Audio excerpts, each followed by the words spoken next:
Assalamualaikum warahmatullahi wabarakatuh. Bismillah, alhamdulillah, wassalatu wassalamu ala rasulillah.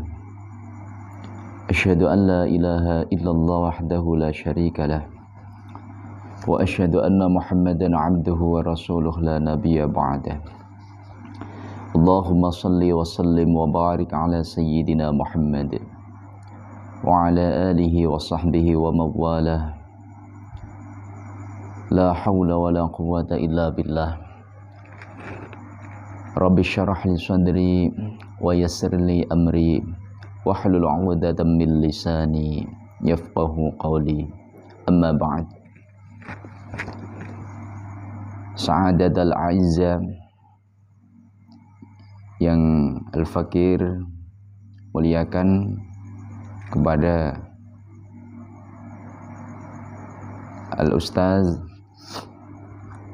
Muhammad Mashkur selaku dosen kami, dosen Al-Fakir, yang selama ini telah memberikan banyak bimbingan-bimbingan tentang ilmu-ilmu syariat, ilmu fikih, sehingga menggerakkan hati Al-Fakir untuk menjadi orang yang lebih baik. Kepada sahabat-sahabatku, teman-teman mahasiswa semester 1, semuanya yang dirahmati oleh Allah. Pertama dan yang paling utama, marilah kita panjatkan puja dan puji syukur kita kehadirat Allah Subhanahu wa taala, yang mana telah memberikan kesempatan kepada kita untuk selalu bertolabul ilmi. Untuk kesempatan sepertiga malam ini, maaf saya ini karena waktunya sangat padat, jadi ini bisa menjalankan tugas baru jam 2:30 ini. Maaf Pak dosen dan sahabat-sahabat semua. Mengenai pembahasan fikih mulai awal sampai kemarin tentang fikih ibadah. Fikih ibadah. Fikih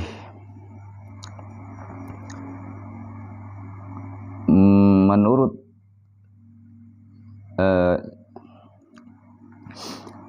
Syekh Imam Abi Yahya Zakaria Al-Ansari yang mengarang kitab Fathul Wahhab, beliau mengatakan fahadhi mukhtasarun fil fikhi ay al-fahmu.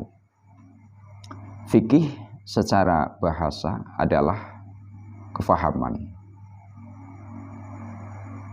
Wastilahan al-ilmu bil ahkami syar'iyyah al-amaliyah al-muktasabi min adillatiha at-tafsiliyah, yaitu suatu ilmu yang bertentangan dengan hukum-hukum syariat al-amaliyah al-muktasabah, di mana hukum itu betul-betul hukum yang dijalankan, al-muktasabi min adillatiha at-tafsiliyah, dan juga dengan berbagai macam dalil-dalil yang sangat terperinci. Ini penjelasan dalam kitab Fathul Wahhab, otomatis juz 1 halaman 3. Terus sabda Rasul Shallallahu Alaihi Wasallam yang diriwayatkan oleh Imam Bukhari dan Muslim, an Muawiyah radhiyallahu an qala Rasulullah sallallahu alaihi wasallam, may yuridillahu bihi khairan yufaqihu fiddin. Rasul sallallahu alaihi wasallam bersabda, siapa yang dikehendaki oleh Allah akan mendapatkan kebaikan, maka dia akan dipandaikan dalam bidang agama. Penjelasan dari hadis ini adalah bahwa orang yang dikehendaki oleh Allah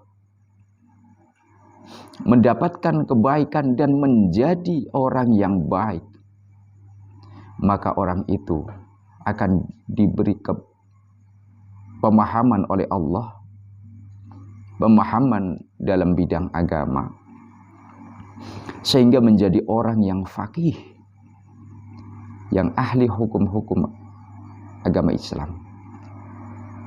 Sebagai seorang yang alim, yang selalu mengajarkan ilmunya dan mengajarkan kebaikan kepada umat, kepada masyarakat, karena dia telah memahami dan menguasai ilmu agama. Ma'asyiral ikhwan rahimakumullah.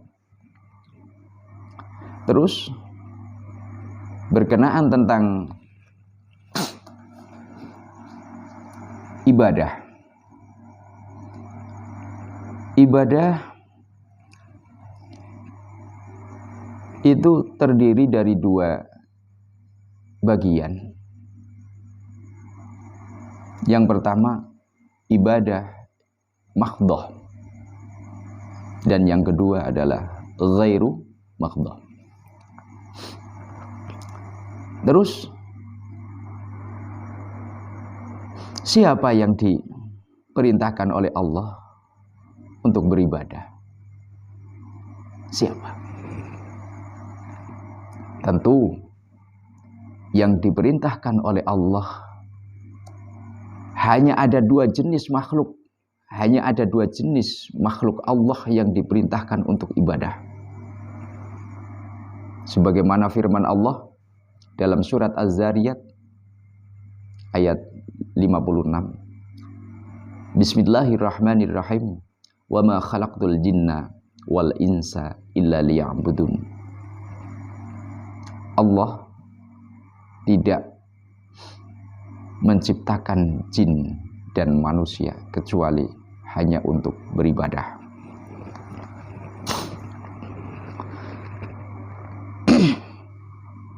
Sahabatku,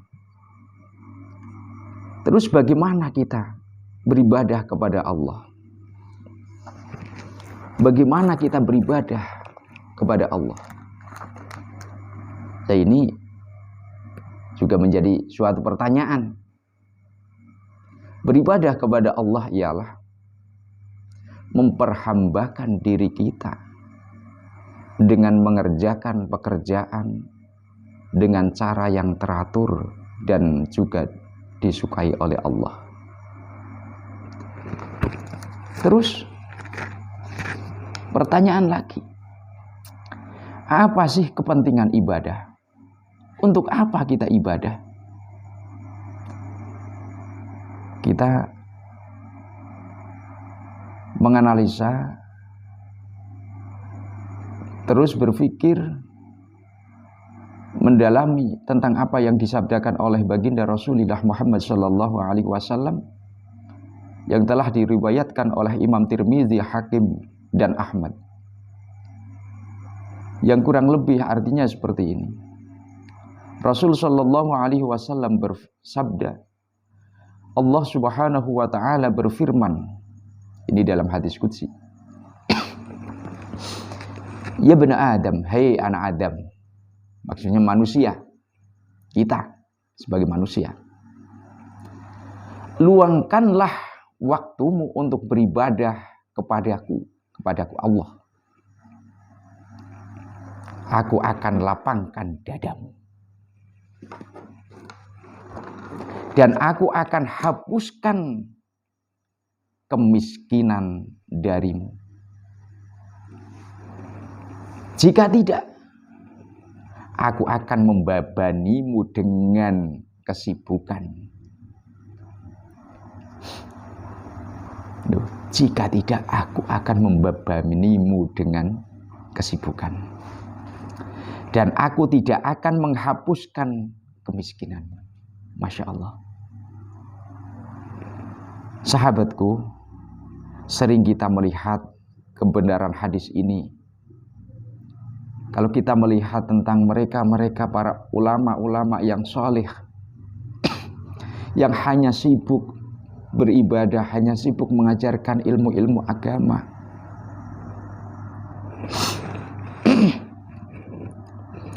Mereka tidak mempunyai suatu pekerjaan, nggak punya gelar.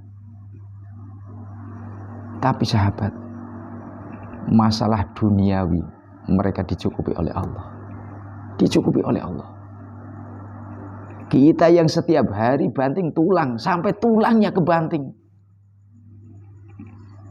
Masya Allah. Sampai-sampai kita telat-telat untuk beribadah, telat-telat untuk melakukan kebaktian kepada Allah, untuk bersembahyang kepada Allah. Yang ujung-ujungnya apa? Kita hanya dapat dunia, hanya sedikit. Kalau banyak mending. Dengan mengesampingkan ibadah, akhirnya mereka hidup dalam ketidakberkahan. Bahkan kita kalau seperti itu, hidup kita pun tidak akan berkah.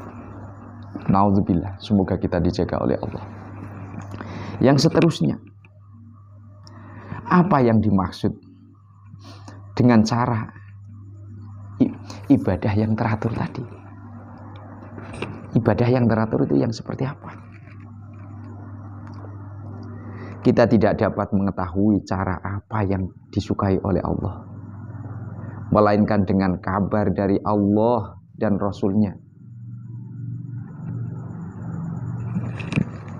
Allah Subhanahu wa ta'ala juga berfirman dalam Al-Quran surat Dhaha. Ini sempalan ayat.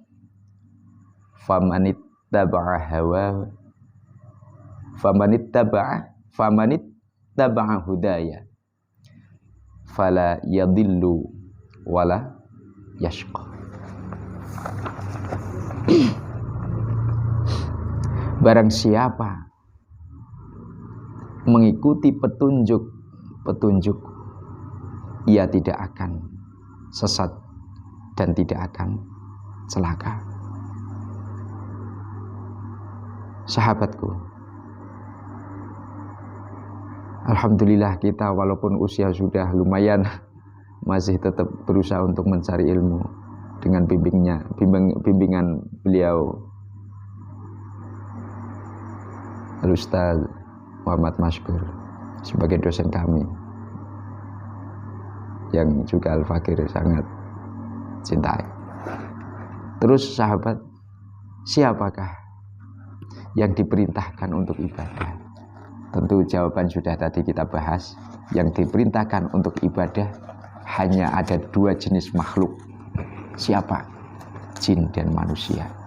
Kalau kita mengaku menjadi manusia, jangan lupa ibadah. Terus bagaimanakah pembagian ibadah itu? Ibadah terbagi menjadi dua, yaitu yang mahdhah dan ghairu mahdhah. Yang mahdhah, ibadah mahdhah adalah segala bentuk peribadatan yang sudah tertentu, seperti sholat, saum, zakat, haji. Itu sudah tertentu, ada waktu-waktunya tertentu, sudah jelas. Selanjutnya, ibadah ghairu mahdhah. Apa itu?